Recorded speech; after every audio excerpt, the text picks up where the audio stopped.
जानवरों की तरह इंसान को रेलवे के अंदर ले जाया जा रहा है। कभी रेलवे के ट्रैक पे मरना है, कभी एक ट्रैक पे दो ट्रेनें चल रही हैं, टकराना है, एक्सीडेंट में मरना है, तो कभी दिल्ली के अंदर भगदड़ में लोगों की जान चली जाती है।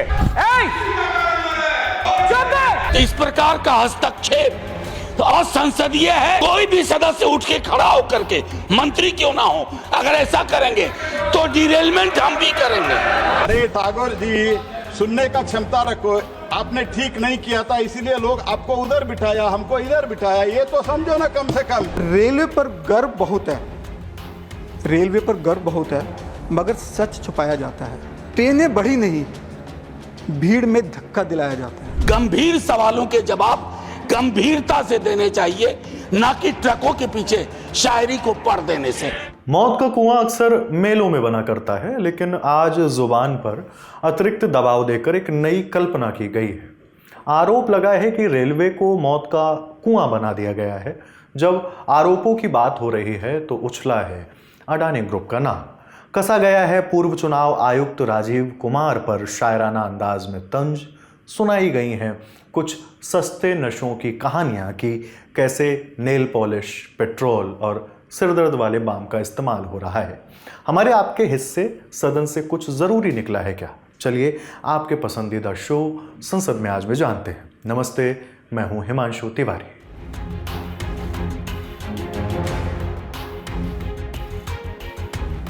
लोकसभा की कार्यवाही सुबह 11 बजे शुरू हुई। सदन में आज रेल, कृषि, जल संसाधन मंत्रालयों के कामकाज पर चर्चा होनी थी। इससे पहले मेडागास्कर से आए मेहमानों का स्वागत हुआ। फिर शुरू हुआ प्रश्नकाल। महाराष्ट्र के सोलापुर से कांग्रेस सांसद प्रणीति शिंदे ने सवाल पूछा कि सरकार उन लोगों के राशन के लिए क्या व्यवस्था कर रही है जिनके बायोमेट्रिक नहीं हो पाते हैं।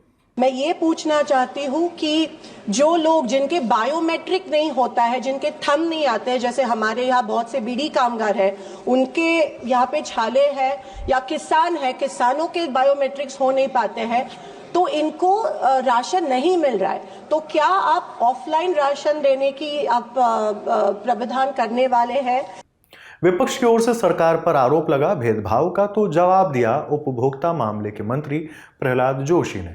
कहा गया कि फूड सिक्योरिटी को लेकर सरकार ने जो काम किया है उसकी वजह से विपक्ष उस कोने में बैठा है और सत्ता पक्ष इस कोने में। फूड सिक्योरिटी एक्ट, अरे सुनो तो सुनो, सुनने का क्षमता रखो।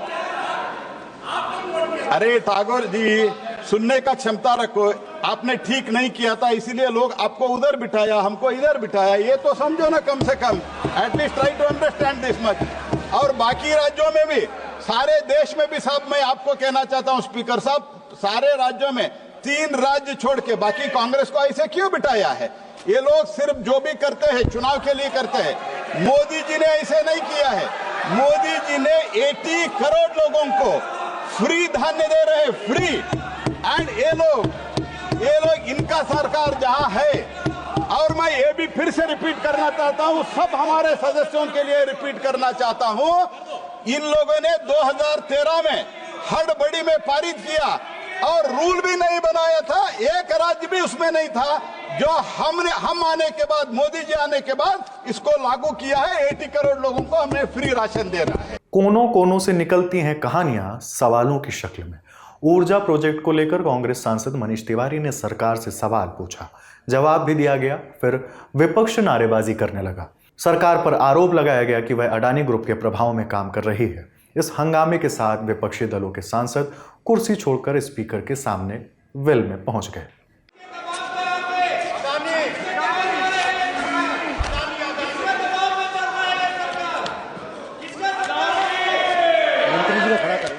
इस हंगामे और नारेबाजी के बाद विपक्षी सांसदों ने लोकसभा से वॉकआउट किया, पर कुछ देर के लिए शून्यकाल की शुरुआत के साथ ही विपक्षी सांसद सदन में वापस लौट आए।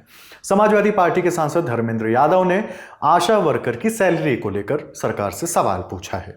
सभापति जी, मैं आपके माध्यम से केंद्र की सरकार जिसने लगातार वादे किए रोजगार देने के, लगातार भाषण चलते हैं 5वीं अर्थव्यवस्था के, आखिर ये अर्थव्यवस्था, आखिर ये इतना जो देश के अंदर संपन्नता, जो डंका बजा रहे हैं बीजेपी के लोग, जो बातें करते हैं बड़ी बड़ी, जो बातें करते हैं डबल इंजन की, जो बातें करते हैं दुनिया में सबसे बेहतर इकोनॉमी की, मैं पूछना चाहता हूं, अकेले उत्तर प्रदेश के अंदर लगभग 18 लाख कर्मचारियों का ये हाल है।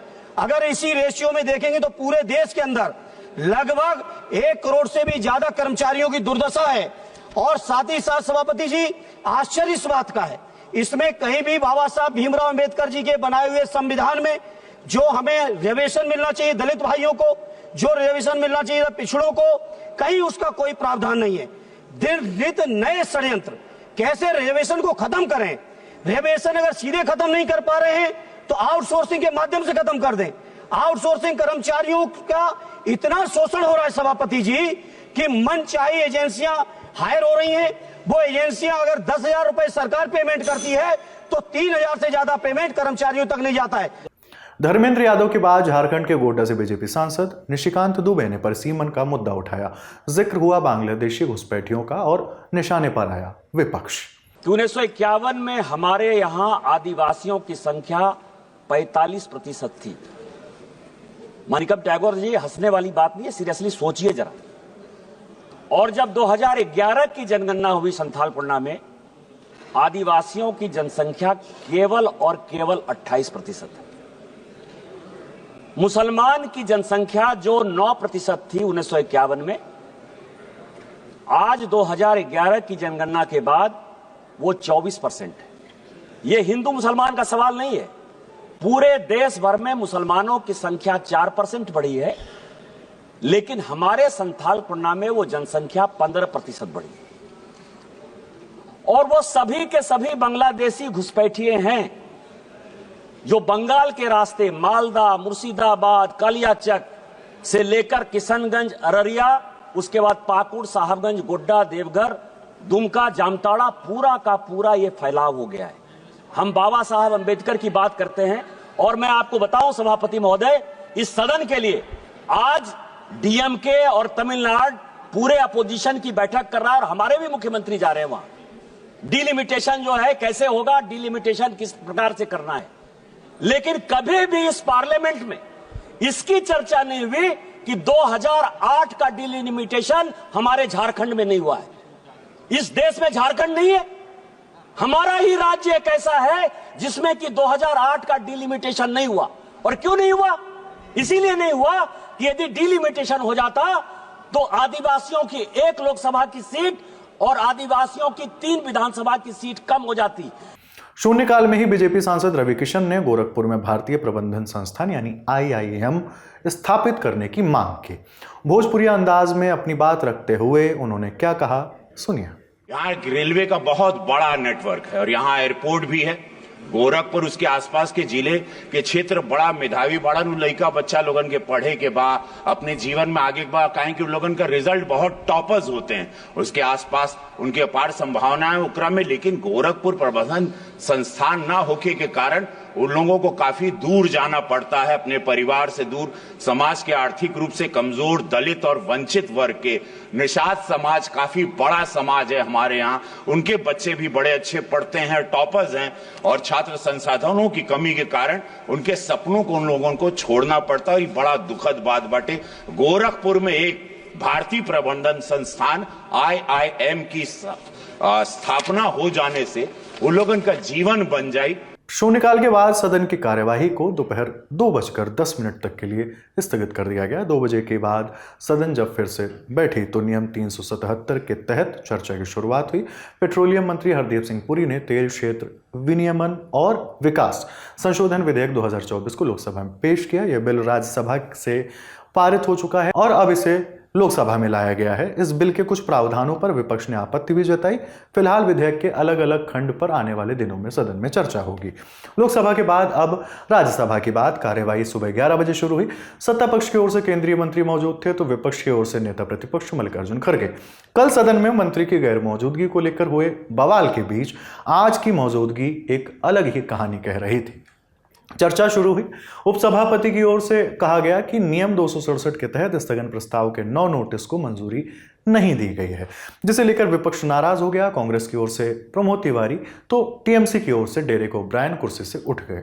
Even if you do not allow us today, there are at least 7 or 8 opposition parties. 1 minute, let me finish. Please. In that spirit, sir, why don't you take up a discussion on 176 next week let's have an open discussion on this subject. Thank you. We are being very reasonable.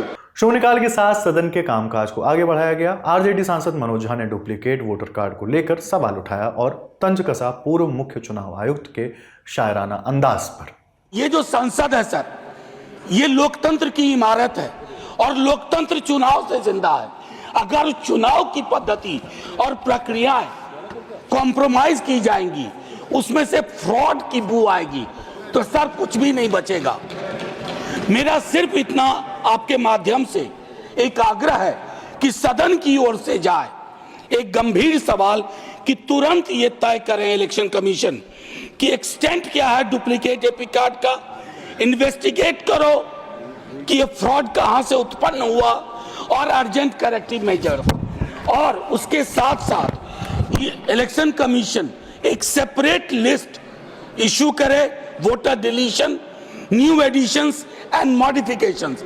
Sir ये इतने गंभीर प्रश्न है, जब जब ये शंका व्यक्त होती है, इनका जवाब सस्ती शायरी नहीं हो सकती है। गंभीर सवालों के जवाब गंभीरता से देने चाहिए, ना कि ट्रकों के पीछे शायरी को पढ़ देने से। चर्चा का मुद्दा बदल गया था। जिक्र हुआ समाज में बढ़ते नशे की लत पर। महाराष्ट्र से बीजेपी सांसद अजीत माधव राव ने कुछ जरूरी सवाल उठाए हैं। गरीब बच्चों के संबंधित है जो नशे की समस्या का शिकार हो रहे हैं। सड़क पर रहने वाले गरीब बच्चे झंडू बाम को ब्रेड पर लगाकर सेवन कर रहे हैं। साथ ही Fevicol, paint, petrol, diesel, turpentine, nail polish remover, Corex, Phensedyl, cough syrup जैसी वस्तुओं का भी उपयोग नशा के लिए कर रहे हैं। ये सभी चीजें आसानी से उपलब्ध है और इनकी बिक्री का सेवन या कोई कानूनी प्रतिबंध नहीं है। पुलिस इस स्थिति में कुछ नहीं कर सकती है। आजकल कई लोग नशे के पारंपरिक तरीकों को हटकर पेट्रोल डीजल की गंध सूंघने की ओर आकर्षित हो रहे हैं। यह अनोखा नशा है जो तेजी से फैल रहा है। पेट्रोल सूंघने की आदत एक गंभीर समस्या बन चुकी है जो स्वास्थ्य को कई प्रकार से नुकसान पहुंचा सकता है। फेविकॉल और पेंट जैसे पदार्थों का सेवन करने वाले बच्चों की संख्या हर साल लाखों तक पहुंच रही है। सिंथेटिक ड्रग्स अब किशोरों के बीच में एक स्टेटस सिंबल बनते जा रहे हैं। कई किशोर अपने दोस्तों के बीच लोकप्रियता पाने के लिए या सामाजिक दबाव के कारण इन पदार्थों का सेवन करने लगे हैं। माननीय सभापति महोदय, इस समस्या के समाधान के लिए समाज का एक सामूहिक प्रयास करना बहुत आवश्यक है। सरकार को सभी बाल मानस चिकित्सकों को इस अभियान में शामिल होने के लिए प्रोत्साहित करना बहुत जरूरी है। शून्यकाल के बाद राज्यसभा में प्रश्नकाल शुरू हुआ। तमाम सवाल और जवाबों के बीच मैरिटल रेप का विषय उठा। शिवसेना यूबीटी सांसद प्रियंका चतुर्वेदी ने पूछा कि सरकार इसे लेकर क्या काम कर रही है। What are the voluntary measures available for victims of marital rape, including access to counseling, therapy and healthcare? And are there any government-funded support programs specifically addressing marital rape survivors? पश्चिम बंगाल छोड़ के हर जगह ऑन स्टाफ सेंटर है और on staff Owaisi है जो जहां महिला उसको ऑन 81 हमने call free toll free number रखे हैं ताकि वो 24 घंटे कभी भी कॉल कर सकती कहीं भी परिस्थिति में। दूसरा, उनको जब कॉल करेगी तो हम उसी समय उसको तत्काल 20 मिनट के अंदर हम उसको सहायता प्रदान करते हैं। दूसरा, अगर वो ऐसे जिले में अगर है जहाँ ऐसा इलाका है, ग्रामीण क्षेत्र है, आने जाने की व्यवस्था उसको वो अकेली है, वहां पर कोई साधन नहीं है, तो हमारे पास एक गाड़ी की व्यवस्था भी है। तुरंत उसको गाड़ी से वहां पर लाया जाता है और उसको काउंसलिंग भी, जितने वन स्टाफ सेंटर है वो स्वास्थ्य विभाग के पास है, उनकी काउंसलिंग की होती है और उनको पूरी सुविधा भी उपलब्ध। अगर वो ऐसी पीड़िता अगर है और वो बाहर जैसे आ गई है हमारे वन स्टाफ सेंटर में, तो उसको 5 दिन रहने की भी हमारी व्यवस्था है, जो 5 दिन वो रह सकती है। बाद में अगर वो चाहे कि मैं यही रहना चाहती हूँ 5 दिन, तो ये यही, और उसके बाद वो अगर उसके परिवार को बुला के अगर उसका सलाह मशवरा हो जाती तो वो उसके घर जाती है। अगर वो चाहे कि नहीं मेरे को नहीं जाना है तो उसको और भी हमारे सेंटर है उसमें उसको रखा जाता है। प्रश्नकाल के बाद राज्यसभा में रेलवे मंत्रालय के कामकाज पर चर्चा शुरू हुई। टीएमसी सांसद डोला सेन अभी अपनी बात कह रही थी कि इसी बीच सत्ता पक्ष की ओर से जैसे ही उन्हें टोका गया वो नाराज हो गई।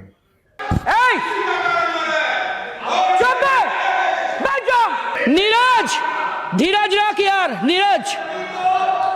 विपक्ष के आरोप यहीं खत्म नहीं हुए, ये महज शुरुआत थी। अब बारी थी आरजेडी सांसद के बोलने की। संजय यादव अपनी बात रख रहे थे और इसी दौरान उन्होंने भारतीय रेलवे को मौत का कुआं करार दे दिया। पहले मेले में या सर्कस में देखते थे कि एक मौत के कुएं में एक मोटरसाइकिल चलाई जाती थी, अभी भी चलती है। तो वही मैं कह रहा हूँ, वर्तमान में एक्चुअली इस सरकार में उसी रेल विभाग वो मौत के कुएं में वही मौत का खेल चल रहा है। अब रेल हादसों में कमी लाने के लिए एक सिस्टम इजाद किया गया, कवच, लेकिन पूर्ण रूप से वो अभी इम्प्लीमेंट नहीं हुआ है और कवच के इंतजार में न जाने कितने लोगों पे कफन चढ़ गए। जब हम डिरेलमेंट की बात करते हैं तो वो खाली रेल ही पटरी से नहीं उतरती, वो हमारा पूरा सिस्टम पटरी से उतर जाता है। और उन डिरेलमेंट की रेल से पटरी उतरने के बावजूद भी, इतनी संख्या में मौतें होने के बावजूद भी वो सिस्टम यूं ही चलता रहता है। उस पर क्या कार्रवाई होती है नहीं होती है वो अलग बात है। और असल में जब वो सिस्टम इतने डिरेलमेंट होने के बावजूद भी रेल पटरी से उतरने के बाद भी चलता है, तो इसका मतलब है सरकार की संवेदना और सोच भी पटरी से उतर जाती है।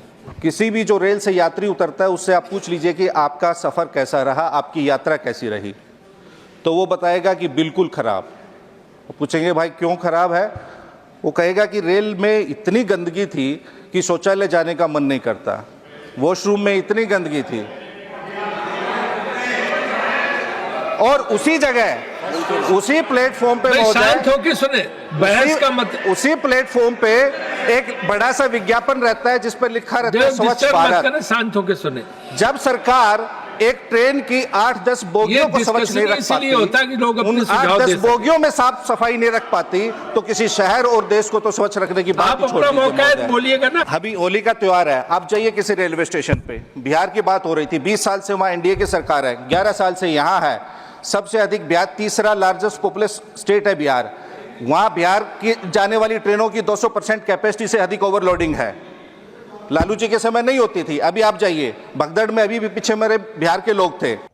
अभी संजय यादव अपनी बात खत्म करते इससे पहले ही सत्ता पक्ष की ओर से उनको टोका गया।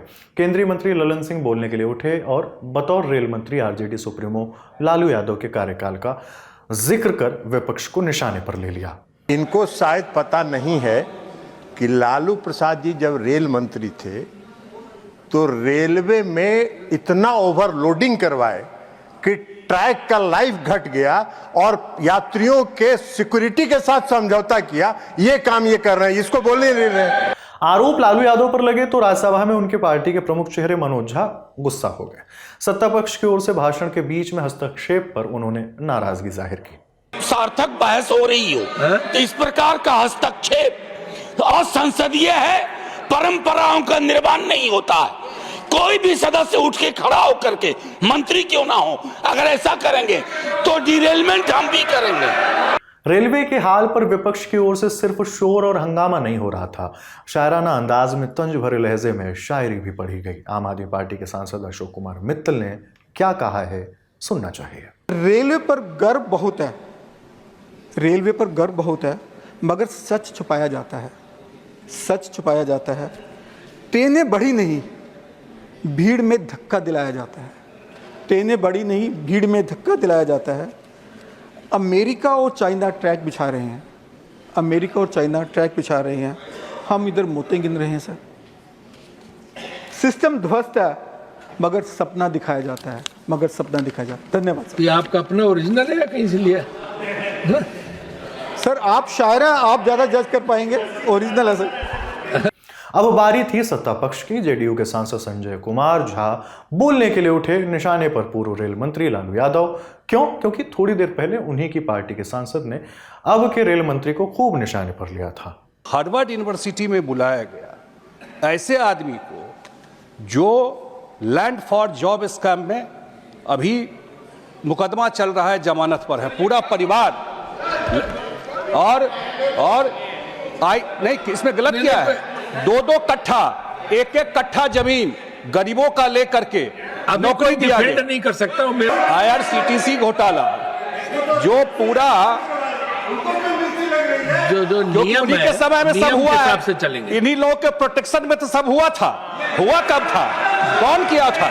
इन्हीं लोगों के सरकार में, इन्हीं लोगों के प्रोटेक्शन में सब हुआ था। सर, रेलवे में आप यहाँ बैठ के लालू जी के बारे में टिप्पणी करेंगे और जिसमें रेलवे कंप्लेनेंट नहीं है, तो इस तरह की टिप्पणी को एक्सपंज किया जाए। मनोज जी, इसे एक्सपंज किया जाए। एक मिनट सर, इसे एक्सपंज किया जाए।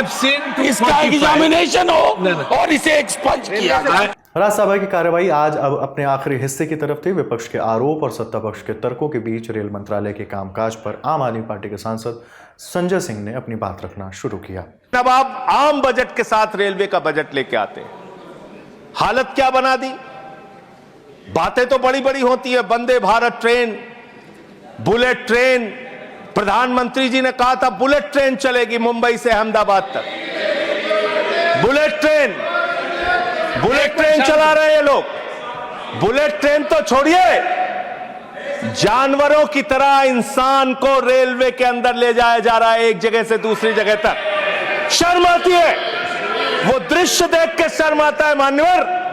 जब हमने देखा कुंभ के मेले के अंदर ट्रेन के डिब्बों को तोड़ने का दृश्य देखा, एसी डिब्बों को तोड़ तोड़ के लोग अंदर घुस रहे थे, जानवरों की तरह लोग एक जगह से दूसरी जगह तक जा रहे थे।